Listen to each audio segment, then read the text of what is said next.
Boa noite a todos. Que a paz de nosso Senhor Jesus Cristo possa envolver a cada um de nós nesse instante.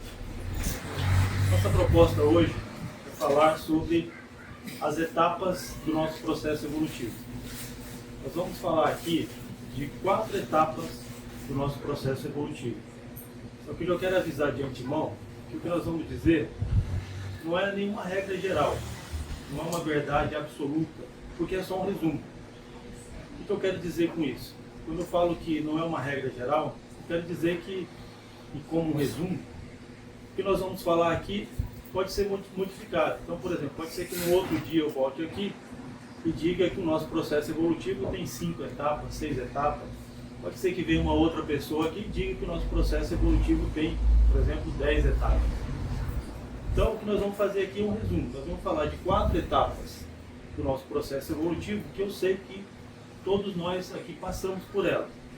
E só para facilitar a nossa lembrança, para dar uma força para a nossa memória, eu vou chamar essas 4 etapas do nosso processo evolutivo de os 4 P's do nosso processo evolutivo.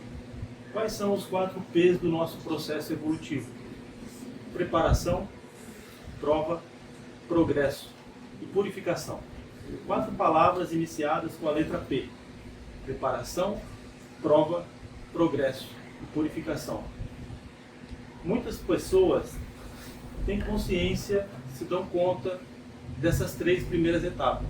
Mas eu sei também que algumas pessoas ainda não se dão conta de que nós também precisamos passar pela 4ª etapa, que é a purificação. E hoje nós vamos comentar alguma coisa sobre isso nessa palestra. Então, a primeira etapa, ou o primeiro P, é a preparação. E essa é a maior parte das etapas. Maior parte. Então, para falar sobre a preparação, eu vou aqui, como eu disse, é só um resumo. Eu vou relembrar 6 avisos que todos nós aqui recebemos antes de reencarnar. Observe que eu usei o termo, a palavra relembrar. Por quê? Porque todos nós sabemos do que eu vou falar aqui. Nós realmente só vamos relembrar. E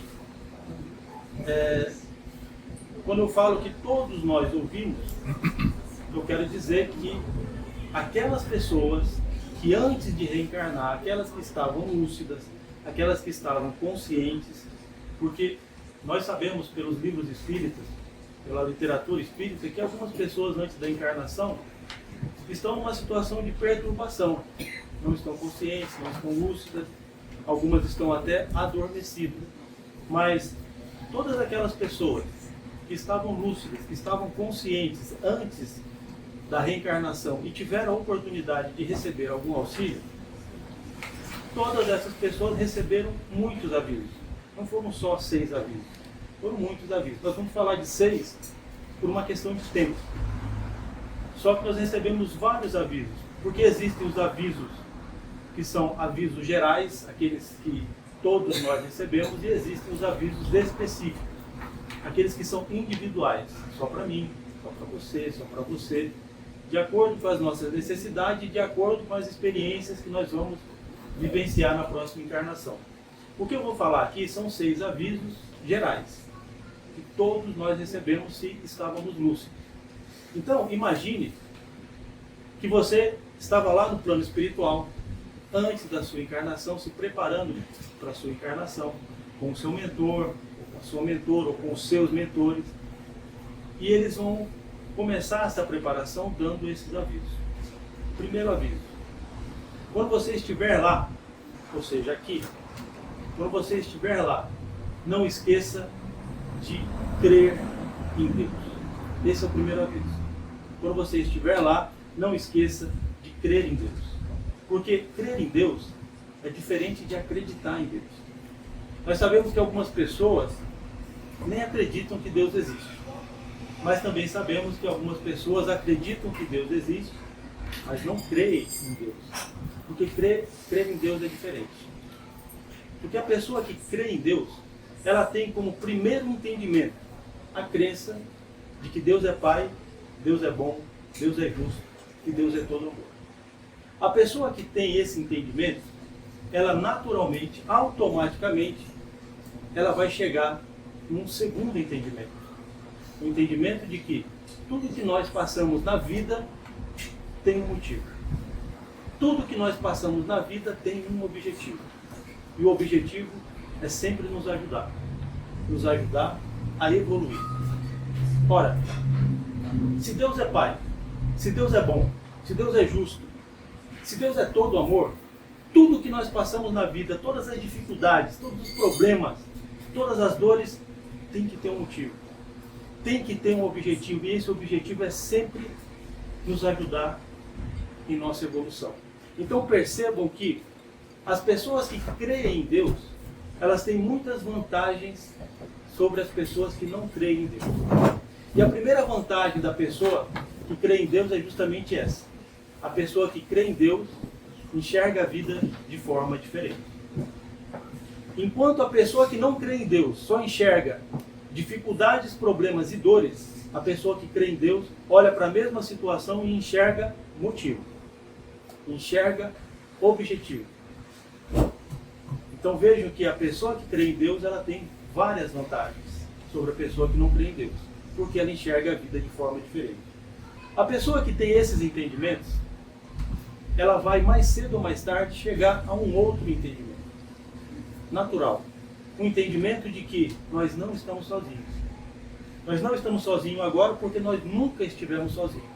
Porque Deus está o tempo inteiro ao nosso lado. Deus conhece tudo que se passa em nossas vidas. Todos os problemas, todas as dificuldades, todas as dores, cada pensamento, cada sentimento, cada dor, cada lágrima. Deus conhece. Porque Ele está o tempo inteiro ao nosso lado. Se você crê em Deus, você entende isso. Você vai chegar a essa conclusão. Que Deus esteve e está sempre ao nosso lado. Porque os benfeitores também disseram isso a Allan Kardec no Livro dos Espíritos. Na questão 963 do Livro dos Espíritos, os benfeitores dizem isso para Allan Kardec. E essa questão, eu penso que, na minha opinião particular, eu vou deixar claro que é a minha opinião, não quer dizer que está certo ou errado, é só a minha opinião. Essa questão é para mim uma das questões mais importantes do Livro dos Espíritos. Mais interessantes e mais importantes. E a resposta dessa pergunta é também, na minha opinião, uma das passagens mais bonitas de toda a doutrina espírita. Então eu peço a vocês que prestem atenção nos detalhes dessa pergunta. Kardec pergunta assim aos benfeitores. Questão 963 do Livro dos Espíritos. Deus se ocupa pessoalmente de cada homem? Não é Ele muito grande e nós muito pequenos, para que cada indivíduo em particular tenha alguma importância aos seus olhos? Então, vejam, preste atenção nos detalhes dessa pergunta, porque Kardec ele é muito objetivo. Deus se preocupa pessoalmente, olha, observe essa palavra, pessoalmente com cada um de nós. Quando ele fala pessoalmente, ele está excluindo, não são os seus emissários, não são os seus anjos, ele mesmo. Veja o que Kardec quer saber. Deus, Ele mesmo, se preocupa com cada um de nós. Será que Deus não é muito grande? Será que Deus não é muito ocupado para que cada um de nós aqui, tão pequenos, tão ignorantes, tenhamos alguma importância aos seus olhos? Veja a pergunta de Kardec, como ela é profunda e como por isso ela se torna importante. E a resposta dos benfeitores, como eu disse, é, na minha opinião, uma das passagens mais bonitas de toda a doutrina espírita, quando os benfeitores dizem assim: Deus se ocupa de todos os seres que criou, por menores que sejam. Nada é pequeno demais para a sua bondade. Deus se ocupa de todos os seres que criou, por menores que sejam. Nada é pequeno demais para a sua bondade. Nada é pequeno demais para a bondade de Deus. Então, Ele mesmo, não os seus anjos, não os seus emissários, se preocupa, se ocupa de cada um de nós. Então, Ele tem que saber tudo que nós temos passado. Chico Xavier disse uma coisa muito parecida a respeito de nosso Senhor Jesus Cristo. Certa vez, Chico Xavier disse que o Senhor Jesus conhece cada um de nós pelo nome. Ora, se Jesus conhece cada um de nós pelo nome, então tanto Deus quanto Jesus conhecem toda a nossa vida. Então Ele sabe tudo o que nós temos passado. Todas as dificuldades, todos os problemas, todas as dores, da lágrima. Ora, e aqui tem uma outra diferença de quem crê em Deus e quem não crê em Deus. Porque se Deus e Jesus conhecem tudo que nós temos passado, cada sofrimento, cada angústia, cada dor, cada lágrima, se Deus conhece tudo isso, e se Deus é Pai, se Deus é bom, se Deus é justo, se Deus é todo amor, e se mesmo assim Ele nos permite passar por isso, é porque Deus acredita que isso vai nos fazer bem. É porque Deus acredita que isso vai nos ajudar um pouco mais à frente. Por isso, esse é o primeiro aviso que nós recebemos antes de sair para a encarnação. Quando você estiver lá, não esqueça de crer em Deus, porque isso vai fazer muita diferença na sua vida. Agora, como é que eu sei que esse é o primeiro aviso que nós recebemos? Como é que eu posso saber que esse é o primeiro aviso? Porque esse aviso faz parte do primeiro grande mandamento que nosso Senhor Jesus Cristo nos ensinou. Amar a Deus sobre todas as coisas. Você não pode amar a Deus, ninguém pode amar a Deus sobre todas as coisas se não crê em Deus dessa forma. Se não crê em Deus enxergando que Deus é Pai, que Deus é bom, que Deus é justo, que Deus é amor em todas as situações. Se você não crê em Deus assim, então você não pode dizer que ama a Deus sobre todas as coisas. E observem que o Senhor Jesus disse, esse não é apenas o primeiro mandamento, é também o maior mandamento. Não é só o primeiro, é também o maior. Amar a Deus de todo o teu entendimento, de toda a tua alma, de todo o teu pensamento, de todo o teu espírito, de todo o teu coração. Amar a Deus com todas as tuas forças. Esse é o primeiro e o maior mandamento. Por isso, os benfeitores nos dizem, antes de sair de lá, quando você estiver lá, não esqueça de crer em Deus. Porque quem crê em Deus enxerga a vida de forma diferente. Enquanto aquele que não crê em Deus só enxerga problemas, dificuldades e dores, quem crê em Deus olha para a mesma situação e enxerga motivo. Enxerga objetivo. O segundo aviso que nós recebemos antes da encarnação é esse. Quando você estiver lá, não esqueça. Procure se relacionar da melhor maneira possível com todas as pessoas que cruzarem o seu caminho. Porque o seu bem-estar durante a encarnação vai depender muito de como você tratar as pessoas que cruzarem o seu caminho. E, sempre que possível, na medida do possível, procure reservar um tempo para ajudar outras pessoas. Porque a pessoa que vive a sua vida só pensando em si mesma, a pessoa que o tempo inteiro só se preocupa com o que eu quero, o que eu preciso, a minha vontade, os meus desejos, os meus sonhos, os meus objetivos, essa pessoa que só se preocupa consigo mesmo, vive a vida do egoísta. E a pessoa que vive a vida do egoísta ainda não entendeu o caminho. Essa pessoa pode estar até procurando o caminho, pode estar próximo ao caminho, pode estar andando numa via paralela. Essa pessoa pode estar até aqui dentro hoje. Mas a pessoa que vive a vida do egoísta não entendeu o caminho. Porque os benfeitores são muito claros quando eles nos ensinam na doutrina espírita que um dos maiores obstáculos, se não o maior obstáculo que nós enfrentamos pela nossa evolução é justamente o egoísmo que nós carregamos dentro de nós. O que diz o egoísmo? O egoísmo diz eu. Só me interessa eu. As minhas necessidades, a minha vontade, o meu desejo. Só eu. E como é que eles nos orientam a vencer o egoísmo dentro de nós? Nós temos que parar de pensar em nós e começar a pensar nos outros. Começar a pensar em como nós podemos ajudar a minimizar o sofrimento dos outros. Dedicar mais tempo, atenção, energia e até, quem sabe, quando possível, dinheiro para ajudar a minimizar o sofrimento dos outros. E nós não precisamos ir longe para começar a fazer isso. Nós podemos começar a fazer isso dentro do nosso círculo familiar, do nosso círculo de amizade. É claro que os pais que já cuidam dos filhos, que dedicam atenção, tempo, energia, esforço, trabalho, cuidando, criando os filhos, já estão fazendo isso de alguma forma, mas os benfeitores nos orientam que sempre que possível nós temos que tentar estender esse benefício além do círculo familiar, além do círculo da amizade. Então, o segundo aviso que nós recebemos é esse: quando você estiver lá, não esqueça, procure se relacionar da melhor maneira possível com todas as pessoas que cruzarem o seu caminho e, sempre que possível, na medida do possível, Procure reservar um tempo para ajudar as outras pessoas. Por que eu sei que esse é o segundo aviso? Acho que muita gente já entendeu. Por que esse é o segundo aviso? Porque esse é também o segundo grande mandamento ensinado por nosso Senhor Jesus Cristo. Amar ao próximo como a nós mesmos. Só que Jesus é muito bom com todos nós. Porque Jesus entende que nós não sabemos amar como Ele. Olha, se nós não sabemos amar como Jesus, como é que nós vamos tratar as pessoas da melhor maneira possível? Entendendo isso, Jesus nos deixou uma dica de ouro. É como se Jesus dissesse assim para a gente: enquanto vocês não sabem amar, só faça para o próximo aquilo que você gostaria que o próximo fizesse para você.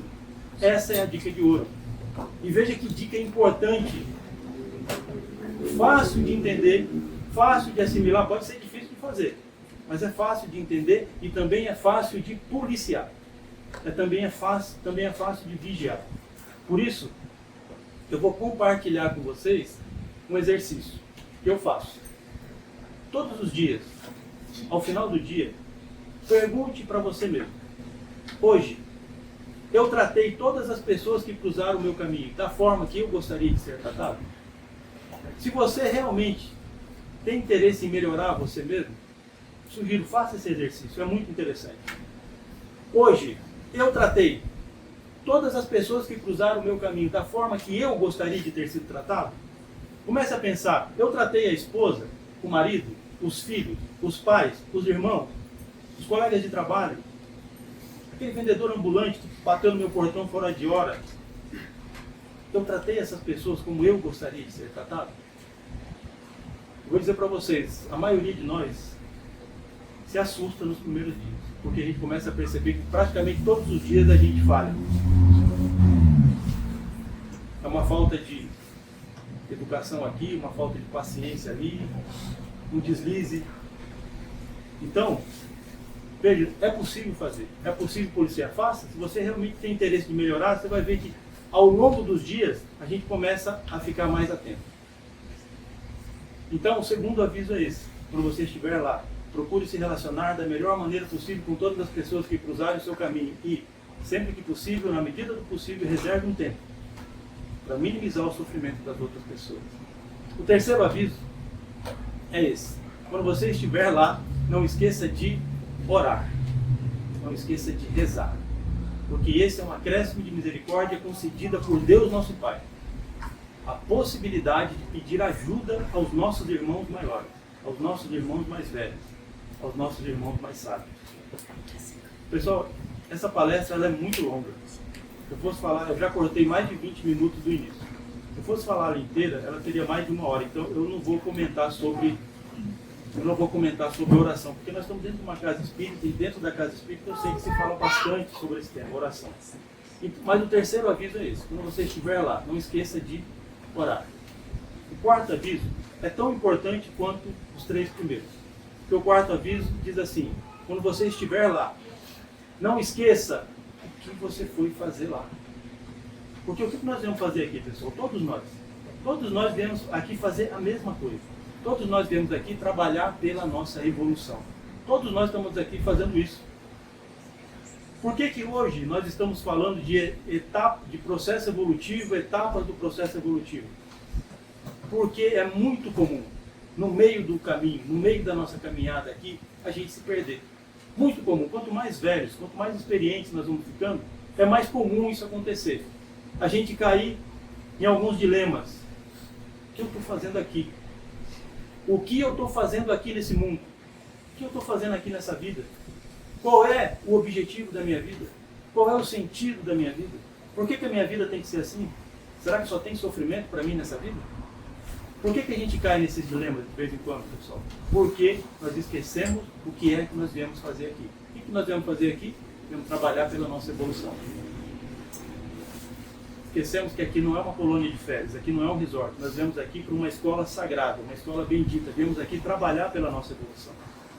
O que os benfeitores nos ensinam na doutrina espírita? Antes da nossa encarnação, espíritos superiores a nós, e muito superiores a nós. Superiores em sabedoria, em inteligência, em bondade, em amor, em tudo. Em moral, em tudo. Espíritos muito superiores a nós estudaram o nosso passado. Conhecem o nosso estado emocional muito melhor que nós. conhece o nosso estado mental, espiritual, psicológico muito melhor que nós. E esses espíritos superiores a nós prepararam experiências para nos ajudar no atual estágio evolutivo em que nós nos encontramos. E os benfeitores nos dizem que a maior parte das experiências, ou quase todas as experiências principais que nós vivenciamos na encarnação, foram preparadas antes da nossa encarnação. Por que quase todas e não todas? Porque eles nos dizem que, primeiro, nós temos livre-arbítrio. Então eles nos explicam que alguns dos problemas, algumas das dores que nós temos enfrentado hoje, nós criamos agora, nessa encarnação. Não estava programado. Não era para isso. Mas pelo nosso livre-arbítrio nós entramos nessa situação. Então, o quarto aviso é esse: quando você estiver lá, não esqueça o que você foi fazer lá. Porque senão você vai desanimar. Porque senão você vai querer desistir. Você foi lá para trabalhar pela sua evolução. Não esqueça o que você foi fazer lá. Quando você estiver sentindo dificuldades, problemas, passando pelas dores da vida, não esqueça que tudo isso está relacionado com aquilo que você precisava. Então não esqueça o que você foi fazer lá. O quinto aviso segue nessa mesma linha de raciocínio. O quinto aviso diz assim: quando você estiver lá, não esqueça que você é um devedor do seu passado. Todos nós somos devedores do nosso passado. Porque todos nós já tivemos muitas reencarnações, nós sabemos disso. Nós espíritas acreditamos nisso. Todos nós tivemos muitas reencarnações, e nessas muitas reencarnações nós erramos muito, nós falhamos muito. Todos nós aqui, com certeza, já fomos ricos, já fomos pobres. Já fomos ricos de novo, já fomos pobres de novo. Já fomos senhores, já fomos servidores. Já tivemos poder, já fomos subordinados ao poder de alguém. E em todas essas condições nós erramos. Todas essas condições nós cometemos erros e falhamos. Esse é um dos motivos pelo qual nós ainda estamos aqui nesse mundo de provas e expiações. Uma das coisas mais importantes que eu aprendi com a doutrina espírita é que eu nunca fui melhor do que eu sou hoje. Do ponto de vista moral, do ponto de vista de bondade, eu nunca fui melhor. Em nenhuma outra encarnação minha, eu nunca fui melhor do que eu sou hoje. Porque o Livro dos Espíritos é muito claro a respeito disso. E eles repetem isso em várias questões. O Espírito não retrograda, o Espírito não retrocede, o Espírito não degenera, o Espírito não anda para trás. Só existem duas condições para o Espírito: ou ele evolui, ou ele fica estacionado, parado, mas ele não anda para trás. Ora, se eu não ando para trás, se eu não consigo voltar para trás, significa que eu nunca fui melhor do que eu sou hoje. Do ponto de vista moral, do ponto de vista de bondade, de ética, de honestidade, de amor ao próximo, eu nunca fui melhor do que eu sou hoje. E nenhum de vocês também. Nenhum de nós. Por quê? Porque nenhum de nós andamos para trás.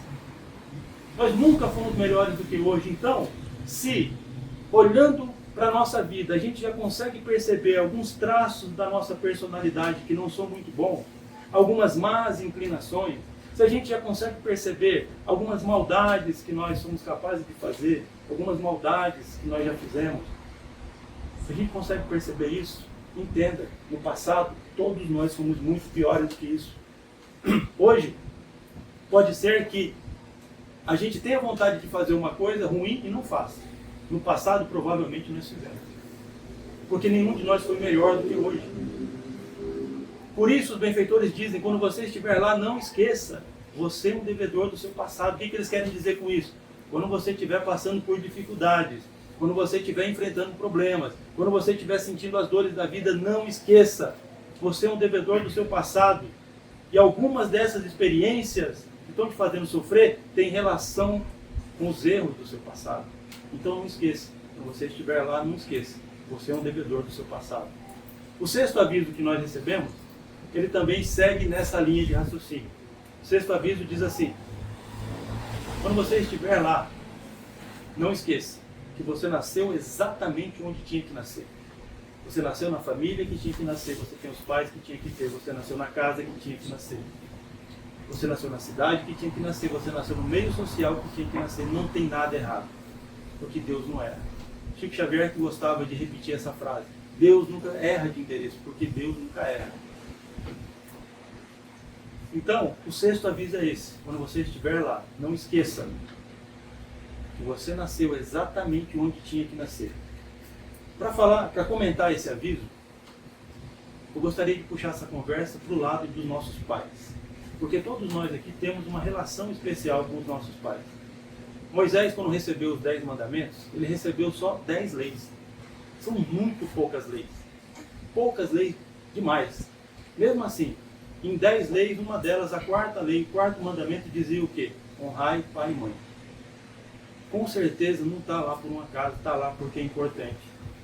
O que a doutrina espírita nos ensina? A doutrina espírita nos ensina que todos nós somos devedores dos nossos pais. Só pelo fato de ter chegado aqui nessa encarnação através deles, isso já nos torna devedores dos nossos pais. Eu sei que a pessoa que tem problema com os pais não gosta de ouvir isso. Também não vai gostar nada de ouvir o que eu vou falar daqui para frente. Mesmo assim eu vou falar. Porque quem ensina é a doutrina espírita. E se ela ensina, a gente devia pelo menos refletir a respeito. Porque a doutrina espírita nos explica que nós somos devedores dos nossos pais. E olha o que ela diz. Não interessa se eles nos abandonaram, se eles nos trataram mal. Não interessa se eles não nos deram atenção, o carinho e a educação que nós gostaríamos. Só pelo fato de ter chegado aqui nessa encarnação através deles, isso nos torna devedores dos nossos pais. Porque não é fácil aceitar o cargo de ser pai e mãe de alguém aqui. Por quê, pessoal? Porque todos nós aqui somos problema. Todos nós aqui temos problemas emocionais. Todos nós temos. Alguns mais sérios, mais graves, mais complexos, outros menos. Mas todos nós aqui temos problemas emocionais para resolver. Esse é um dos motivos pelo qual nós ainda estamos aqui nesse mundo de provas e expiações. Todos nós temos problemas emocionais, graves ou não. Esses problemas emocionais vão impactar a vida dos nossos pais. Então não é fácil a decisão de aceitar ser pai ou mãe de alguém aqui. Porque veja como vai ficando interessante a explicação com a explicação da doutrina espírita. Os benfeitores nos explicam que quando nós estamos do lado de lá, no mundo espiritual, conscientes, lúcidos, não são os pais que escolhem os filhos. Não são os pais que dizem, esse aqui vai ser meu filho, essa aqui vai ser minha filha. Não é assim. Quando nós estamos conscientes, nós como filhos é que vamos pedir aos nossos pais, você me aceita como filho? Aceita ser meu pai? Você aceita ser minha mãe? Por quê, pessoal? Por que é assim? Porque os nossos pais têm a nossa ficha, o nosso histórico das vidas passadas. Eles conhecem a nossa personalidade torta. Eles conhecem os erros que nós já cometemos. Eles conhecem algumas das trapalhadas que nós fizemos. Então não é fácil aceitar um filho. Vamos fazer uma simulação? Tente pensar aí, lembrar de uma pessoa problemática que você conhece. Qualquer pessoa, não precisa ser da família, não precisa ser amigo. Uma pessoa problemática que você conhece. Talvez uma pessoa que seja viciada em drogas. Talvez uma pessoa que seja viciada em álcool. Talvez uma pessoa que seja um rebelde delinquente. Talvez uma pessoa que seja só um preguiçoso, não quer estudar, não quer trabalhar. Vagabundo, não quer fazer nada. Acho que todo mundo já lembrou de alguém que tem algum desses problemas. Agora imagine você lá no mundo espiritual, se preparando, e essa pessoa chega lá, chorando, sofrendo muito. Você se compadece dela. E ela vai até você e pede, você aceita ser meu pai? Você aceita ser minha mãe na próxima encarnação? E daí, pessoal? É fácil essa decisão? Porque é mais ou menos assim que aconteceu quando nós fomos pedir aos nossos pais. É mais ou menos isso. Porque eles sabiam da nossa ficha. Eles sabem quem nós somos. E mais, eles têm o direito de saber das provas que nós vamos ter que enfrentar aqui na próxima encarnação. Então, eles têm mais um agravante. Eles sabem mais ou menos como é que nós vamos nos comportar. É fácil? Claro que não é fácil. Não é fácil a decisão de ser pai ou mãe de alguém. Agora, se eles conhecem o nosso histórico, o contrário também é verdadeiro. Nós também conhecemos o histórico deles lá. Nós também sabemos que eles são como nós, aprendizes. Que eles também têm uma personalidade deficiente. Que eles também têm problemas. Ou seja, o que isso quer dizer, pessoal? Quer dizer que nós sabíamos de antemão que eles poderiam nos abandonar. Que eles poderiam nos tratar mal. Nós sabíamos que eles poderiam não nos dar atenção, carinho, a educação que nós gostaríamos. Nós sabíamos de tudo isso e mesmo assim nós pedimos para eles nos aceitarem como filhos. Por quê? Primeiro, porque nós precisávamos chegar até aqui nessa encarnação.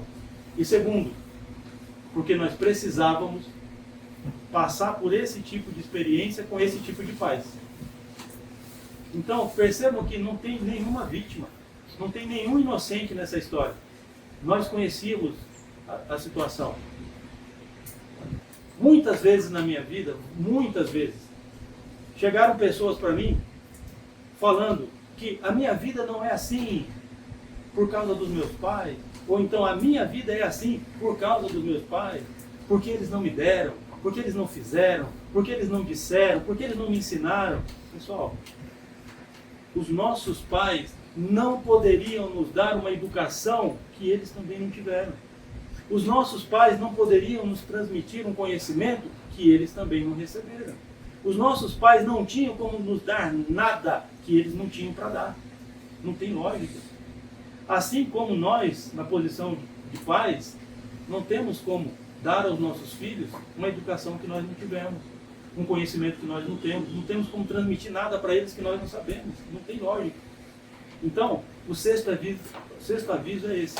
Quando você estiver lá, não esqueça que você nasceu exatamente onde tinha que nascer. E não tem nada errado.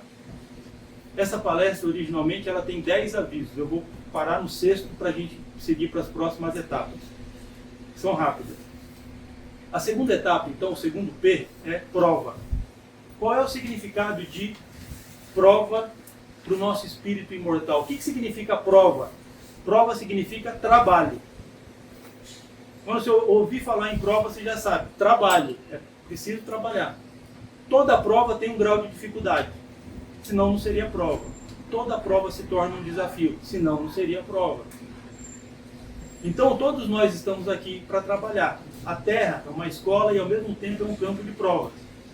É como se fosse um mundo virtual criado para a gente vir aqui. Eles bloqueiam a nossa memória e colocam a gente aqui. Qual é a explicação disso? Porque na reencarnação a gente evolui mais depressa. Essa é a resposta. Poderia evoluir sem nunca ter nascido aqui? Sim. Mas nascendo aqui a gente evolui mais depressa. Então, nós estamos aqui para trabalhar. Por isso nós nunca devemos pedir a Deus: Deus, tira as dificuldades da minha vida. Deus, tira os problemas da minha vida. Nós nunca devemos pedir para Deus dessa forma. Porque Deus pode atender. E às vezes Ele atende por misericórdia. Só que o que acontece se Deus simplesmente nos tirar das dificuldades?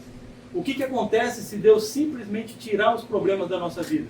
Acontece que nós não vamos aprender aquilo que nós precisamos aprender. E se nós não aprendemos, o que vai acontecer? Essas provas vão ter que voltar para a nossa vida mais cedo ou mais tarde. Por quê? Porque nós não aprendemos aquilo que precisávamos aprender. Então, nós nunca devemos pedir para Deus: Deus, me tire dessas dificuldades. Deus, tire os problemas da minha vida. Nunca devemos pedir dessa forma. Como é que nós devemos pedir? Nós devemos pedir mais ou menos assim: Deus, me ajude a passar por essas dificuldades. Veja que é diferente. Me ajude a passar. Você não está pedindo para fugir. Você está pedindo para Deus te ajudar a enfrentar o processo. Deus, me ajude a resolver esses problemas. Você não está pedindo para Deus tirar o problema. Você está pedindo para Deus te ajudar a passar pelo processo. Porque quando nós passamos pelo processo, nós temos a oportunidade de aprender.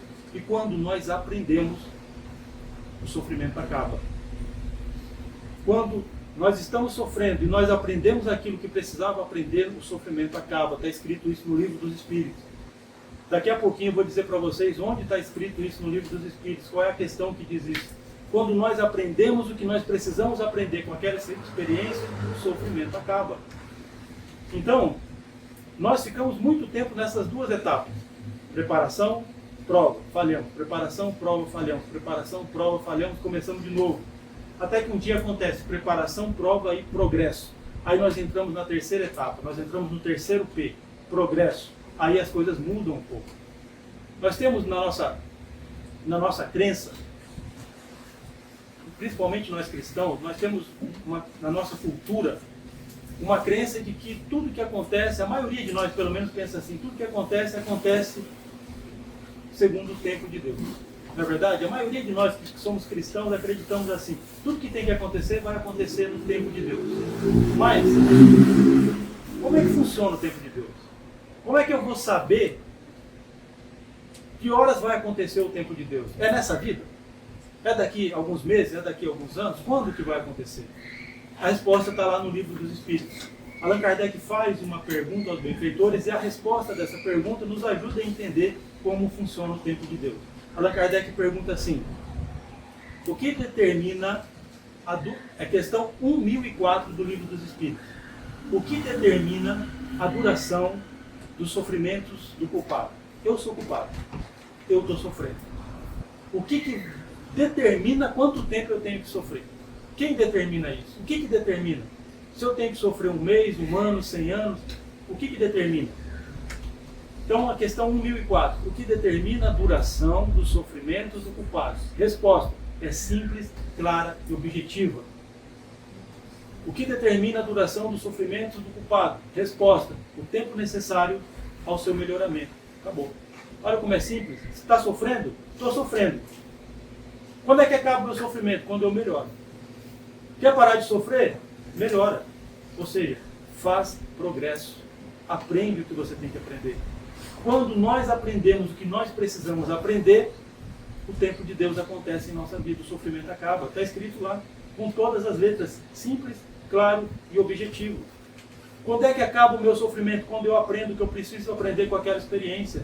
Porque Deus é bom, porque Deus é justo, porque Deus é todo amor.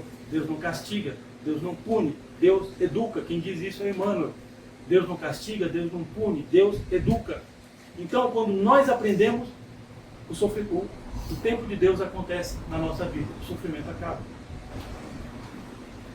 A quarta etapa do nosso processo evolutivo é purificação. E como eu disse, muita gente não se dá conta de que nós precisamos passar pela purificação. Não é só chegar, não é só fazer progresso. Porque no passado, nós erramos muito. E hoje nós já sabemos que tudo no universo é energia. O que eu falo, o que eu penso, o que eu faço, tudo se transforma em energia. Como nós erramos muito, nós criamos muita energia ruim, muita energia negativa. Uma parte dessa energia negativa ficou impregnada em nós, em todo o nosso ser. No nosso corpo físico, não esse corpo aqui de carne, mas o corpo perispírito. Uma parte dessas energias estão impregnadas no nosso corpo perispiritual e uma parte está impregnada em nossa consciência.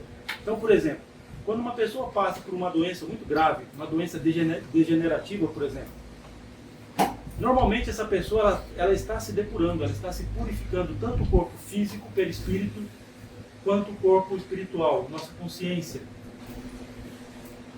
No passado nós cometemos muitos erros, só que no passado a nossa consciência não acusava esses erros. Hoje nós evoluímos mais, a nossa consciência se expandiu, nosso entendimento se expandiu. Nós olhamos para trás, olhamos aqueles mesmos erros, mas agora nós entendemos. Puxa, eu errei. Não devia ter feito aquilo. Só tem uma coisa. Alguns desses erros foram tão graves que nós não conseguimos nos perdoar. Nós nos julgamos e nós nos condenamos. E aí que está o perigo. Porque quando nós não sabemos perdoar o próximo, nós também não sabemos perdoar a nós mesmos. Não é Deus que condena, somos nós. Deus não castiga, Deus não pune, Deus não condena. Quem faz isso somos nós. Deus é todo amor, Deus é todo bondade. É por isso que o Senhor Jesus diz na oração do Pai Nosso: Pai, perdoa as nossas dívidas, como nós tivermos perdoado os nossos devedores. Veja, como nós. Ele coloca eu na situação. Me perdoa como eu tiver perdoado. Como eu não sei perdoar os outros, quando eu me julgo e me condeno, eu não consigo sair dali. E alguns desses erros foram tão graves que a gente não consegue sair dali, não consegue andar. Por isso, algumas pessoas chegam ao ponto de pedir, lá em cima, lá no plano espiritual, pedir para sofrer aquilo que nós fizemos os outros sofrer. Pede para sentir a dor que nós causamos nos outros, porque talvez seja essa a única forma da gente conseguir se perdoar. Isso é purificação. Só que o entendimento mais importante sobre purificação é o entendimento de que é na fase de purificação que normalmente nós vamos enfrentar as consequências daquelas dívidas mais pesadas. É como se Deus dissesse assim para nós: meu filho, minha filha, agora você está mais forte, você está mais evoluído. Porque é na fase de purificação, normalmente nós já estamos um pouco mais evoluídos. Se nós estamos um pouco mais evoluídos, nosso espírito é mais forte. Então é como, mais ou menos como se Deus dissesse assim para nós: meu filho, minha filha, chegou a hora de você enfrentar as consequências daquelas dívidas mais pesadas. Isso é o que Jesus ensinou para nós, que Deus nunca dá um fardo que nós não possamos suportar. Agora, mais evoluídos, mais fortes espiritualmente, chegou a hora de enfrentar as consequências daqueles erros mais pesados. O que eu estou querendo dizer com isso, pessoal? Não estou querendo desanimar ninguém, não. Mas a verdade é que aqui nesse mundo de provas e expiações, quanto mais nós evoluímos, maiores são as probabilidades de que nós vamos ter vidas mais difíceis. Por quê? Porque é a hora da purificação. Quantas vezes nós não vemos aí pelo mundo pessoas boníssimas, de uma personalidade excepcional, pessoas bondosas, caridosas, humildes, sofrendo uma vida miserável. E a gente não entende como uma pessoa tão boa pode estar sofrendo tanto. É a pessoa que está passando pela fase da purificação. Muitas dessas pessoas estão na sua última encarnação, não vão nascer de novo nesse mundo, nesse planeta. É só a fase de purificação. Então nós falamos aqui de 4 etapas do nosso processo evolutivo: preparação, prova, progresso e purificação. Os 4 P's. Todos nós aqui estamos passando pelo nosso processo evolutivo. O interessante é que todos nós queremos a mesma coisa. Todos nós queremos felicidade e paz. Só que nós aprendemos com a doutrina espírita, mais especificamente na questão 920 do Livro dos Espíritos, que nenhum de nós aqui nasceu para ter uma felicidade completa, porque esse mundo ainda é um mundo de provas e expiações, não é um mundo feliz. Então toda a felicidade que nós possamos perceber aqui vai ser sempre uma felicidade incompleta, parcial, relativa. Uma felicidade muitas vezes ilusória, passageira. Só que a grande verdade é que muitos de nós não estamos conseguindo nem essa felicidade, nem vivenciar essa felicidade relativa. Sabe por quê? Porque a maioria de nós temos colocado a nossa felicidade nas coisas que nós não temos. A maioria de nós está na expectativa: eu vou ser feliz quando eu estiver naquela condição. Eu vou ser feliz quando eu estiver naquela condição financeira. Eu vou ser feliz quando eu tiver aquela pessoa do meu lado. Eu vou ser feliz quando eu tiver aquela aquisição material. Eu vou ser feliz quando? Eu vou ser feliz quando? Só que a verdade é que esse quando não vai chegar para muitos de nós nessa vida. Porque nós estamos aqui para aprender. Essa é uma grande realidade. Então, o maior desafio que nós temos aqui nessa encarnação é justamente esse: aprender a ser feliz hoje. Onde nós estamos?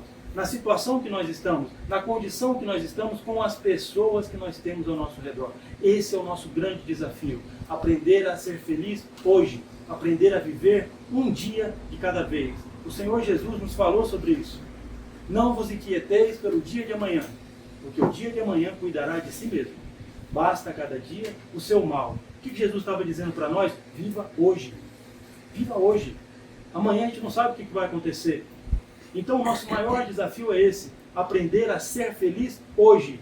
Onde nós estamos, na situação que nós estamos, com as condições que nós temos, com as pessoas que nós temos ao nosso redor. Nós estamos num estágio evolutivo onde a maioria de nós, ou posso dizer que todos nós, não sabemos valorizar nada que nós temos de mais na vida. Tudo que nós temos em abundância nós não sabemos valorizar. A pessoa que tem muita saúde não sabe valorizar a saúde. A pessoa que tem muito dinheiro não sabe o valor do dinheiro. A pessoa que tem muitos alimentos na geladeira não sabe o valor do pão de cada dia. A pessoa que tem muitos amigos não sabe o valor da amizade verdadeira. A pessoa que tem muito tempo não sabe o valor do tempo. A pessoa que recebe muito carinho, muito afeto, não sabe o valor das pessoas que lhe dão esse carinho e esse afeto. O que acontece então? Deus nos tira essas coisas. Nós podemos chamar isso de contraste. Deus nos tira essas coisas. Porque aquele que não tem saúde aprende a dar valor à saúde. Aquele que não tem dinheiro aprende o valor do dinheiro. Aquele que não tem muitos alimentos na sua geladeira aprende o valor do pão de cada dia. Aquele que não tem tempo aprende o valor do tempo. Aquele que não tem amigos aprende o valor das verdadeiras amizades. Aquele que não recebe carinho, que não recebe afeto, aprende o valor das pessoas que lhe deram esse carinho, esse afeto. Isso se chama contraste. Então, todos nós aqui vivemos o contraste em algum campo das nossas vidas. Ninguém nesse mundo tem a vida como gostaria que ela fosse. Se você olhar para as pessoas que você acha que são felizes, se você olhar com atenção, você vai perceber que essas pessoas elas são felizes por algum tempo. Depois de alguns meses ou alguns anos, aparece um contraste na vida dela, um buraco. Por que isso, pessoal? Por que Deus nos tira isso? Para a gente aprender a dar valor àquilo que nós não temos. Provavelmente tivemos no passado e não soubemos dar valor. Então todos nós temos um contraste desse em algum campo das nossas vidas. Por isso, o nosso grande desafio nessa encarnação é esse. Aprender a viver um dia de cada vez. Aprender a ser feliz hoje, onde nós estamos, na situação que nós estamos, nas condições que nós estamos, com as pessoas que nós temos ao nosso redor. Que nosso Senhor Jesus Cristo nos ajude, nos ensine, para que nós aprendamos a ser felizes hoje. Muito obrigado pela atenção de todos. Muito obrigado, Senhor.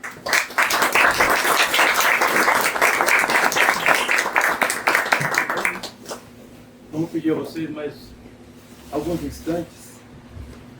Se possível, todos possam mentalizar a figura inesquecível e incomparável de nosso Senhor Jesus Cristo, para que possamos rogar a Ele, nosso Mestre amado, que interceda por nós diante de Deus, nosso Pai, para que Deus, nosso Pai, continue derramando as suas bênçãos, a sua luz, a sua misericórdia sobre as nossas vidas. Ajuda-nos, Pai, porque somos ainda aprendizes, ignorantes, fracos. Ajuda-nos, Senhor, para que saibamos aproveitar cada oportunidade, cada experiência, cada momento que a Tua infinita bondade nos concede nessa encarnação. Ajuda-nos, Senhor, a ter a força e a coragem para enfrentar aquilo que precisamos enfrentar. Ajuda-nos, Senhor, a ter o entendimento e a sabedoria para aprender aquilo que precisamos aprender. Ajuda-nos, Senhor, a vencer a nós mesmos. Ajuda-nos, Senhor, a fazer a Tua vontade e não a nossa. Em nome de nosso Senhor Jesus Cristo, nós suplicamos, nós imploramos, Senhor, a Tua vontade. Muito obrigado, Pai. Que assim seja. Muito obrigado, Jesus.